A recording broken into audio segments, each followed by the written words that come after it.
Hello, good morning student. आज हम गणित में पढ़ने जा रहे हैं घात और घातांक। यह चैप्टर आपका कक्षा 7 में भी है, कक्षा 8 में भी आपको मिलेगा। और अगर आप बहुपदी के सवालों को समझना चाहते हैं, उनको अच्छी ढंग से हल करना चाहते हैं, तो इसमें आपको इसकी बहुत ही ज़रूरत पड़ने वाली है। कक्षा 10 में आपको बहुपदी के सवाल मिलेंगे, आपको कक्षा 9 में मिलेंगे। ये सारे सवाल को करने का जो बेसिक्स है वो सारा आपको इसमें जानने को मिलेगा। तो आइए हम शुरुआत करते हैं चैप्टर की। चैप्टर का नाम है घातांक और घात। तो ये घात और घातांक होते क्या हैं, आखिर इनकी हमें ज़रूरत पड़ी क्यों है, तो इसके बारे में जानते हैं। जैसा कि आप जानते हैं हम सभी पृथ्वी पर रहते हैं, तो इस पृथ्वी का द्रव्यमान कितना है। तो देखिए आपके सामने मैंने लिखा है, इतनी बड़ी संख्या मैंने लिखी है। ठीक है, हम अभी तक क्या सीखें, इकाई, दहाई, सैकड़ा, हज़ार, 10,000, लाख, 10 लाख, करोड़, 10 करोड़, इस तरह की हमने संख्याओं को पढ़ने के लिए सीखा है। लेकिन यहाँ आप देखेंगे तो यह संख्या काफ़ी बड़ी है, तो इसे आप पढ़ेंगे कैसे। तो यदि कोई आपसे पूछे कि इस पृथ्वी का द्रव्यमान आप बताइए, तो आपको कितनी बड़ी संख्या पढ़कर बतानी होगी।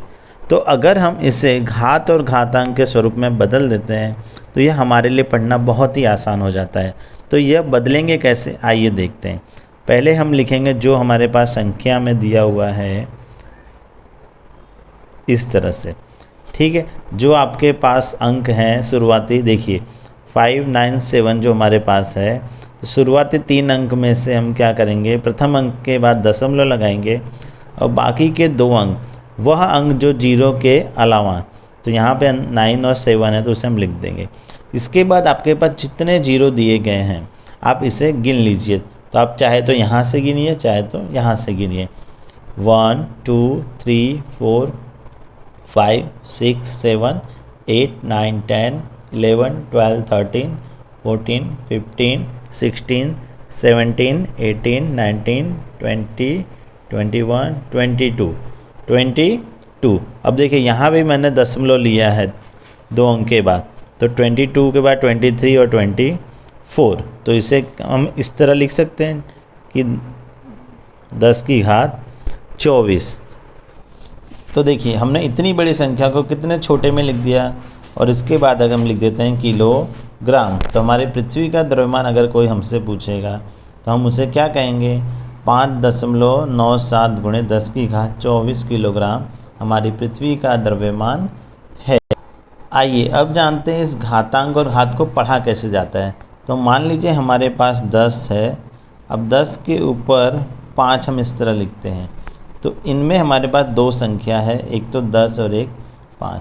तो 10 को पढ़ा जाएगा आधार, जिसे इंग्लिश में कहेंगे हम बेस।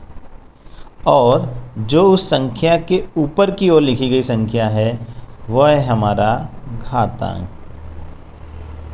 इंग्लिश में इसे कहेंगे पावर या एक्सपोनेंट।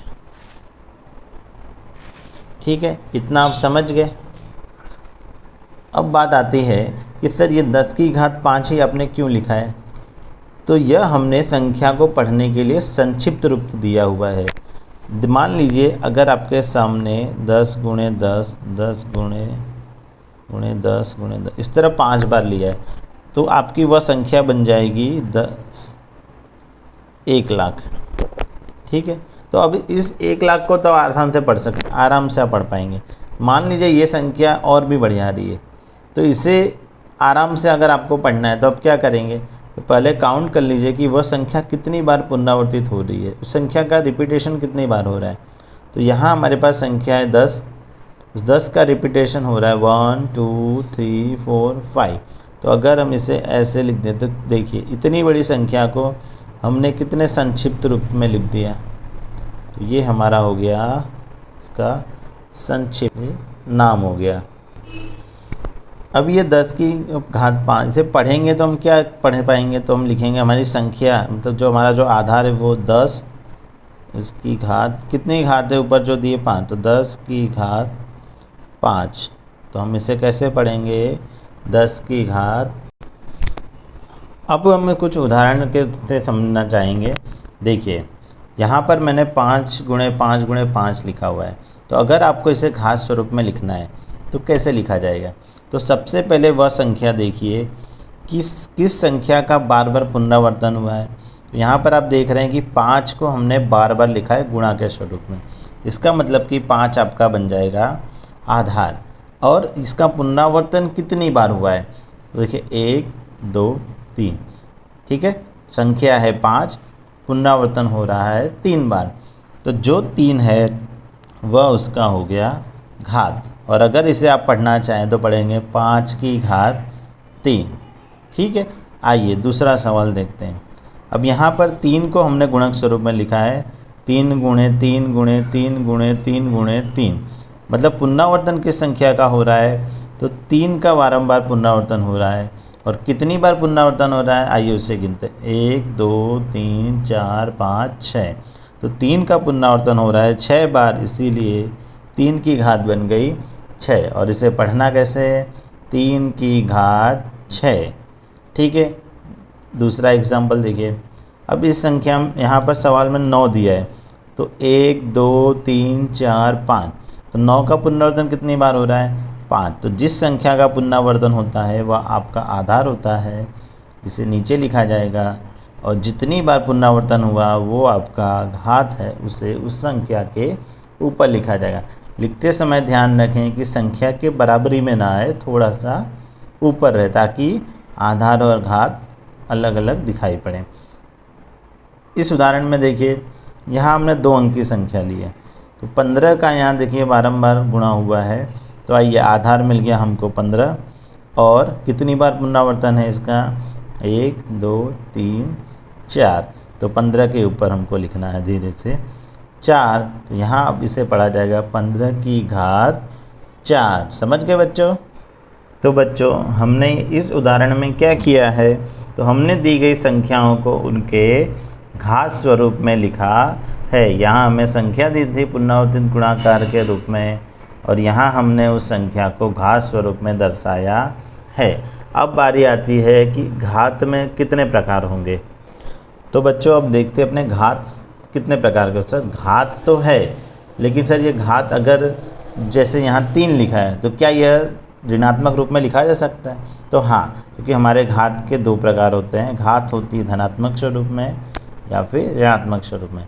धनात्मक स्वरूप में वह होगी कि जिस संख्या के ऊपर जो घात है वो है धन स्वरूप में दिया गया होगा, और जिस संख्या में घात ऋण स्वरूप में दिया है वह हमारी ऋणात्मक घात होगी। तो धन स्वरूप का तो आपने अभी बहुत सारे उदाहरण देखे, यहाँ भी आपके सामने लिखे हैं। अब सर ऋणात्मक स्वरूप में लिखा हुआ है, तो उसके लिए आगे क्या करना है, आइए जानते हैं। देखिए, यहाँ पर जो ऋणात्मक घात है, अगर उस संख्या को आपको लिखना है तो इसे प्रतिलोम में आपको बदलना होगा। जानिए कैसे।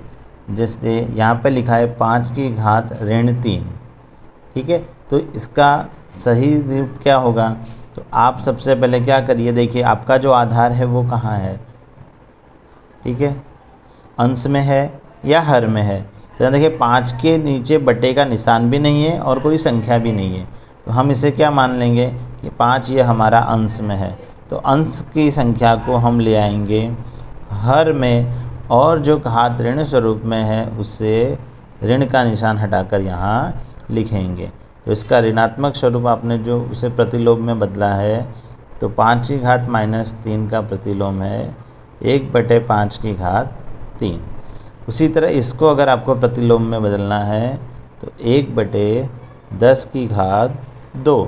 देखिए अंतर क्या हो जा रहा है कि पहले आपकी घात माइनस में लिखी हुई थी, अब वही घात प्लस में हम लिख रहे हैं, लेकिन जो स्थान है आपके 10 का वह भी बदल रहा है। पहले अंश में था, अब वह हर में है।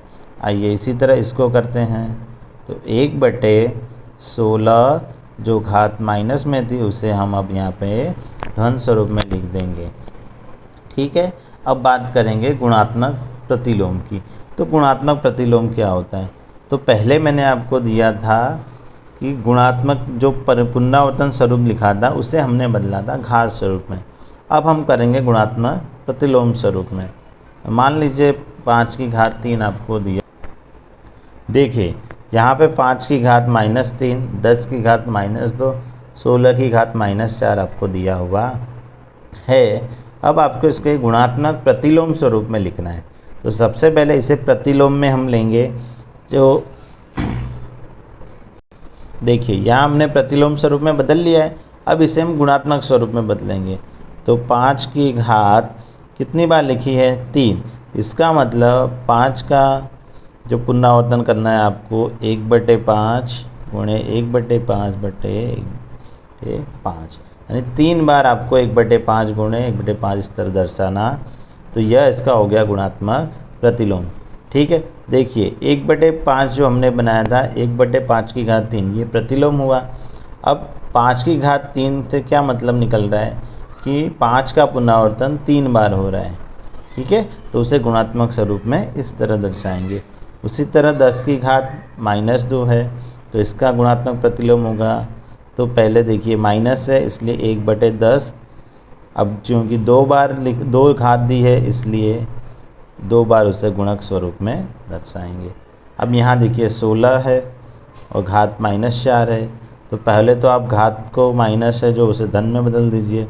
1/16 घात 4 है इसलिए इसका 4 बार गुणक स्वरूप में आप दर्शा दीजिए।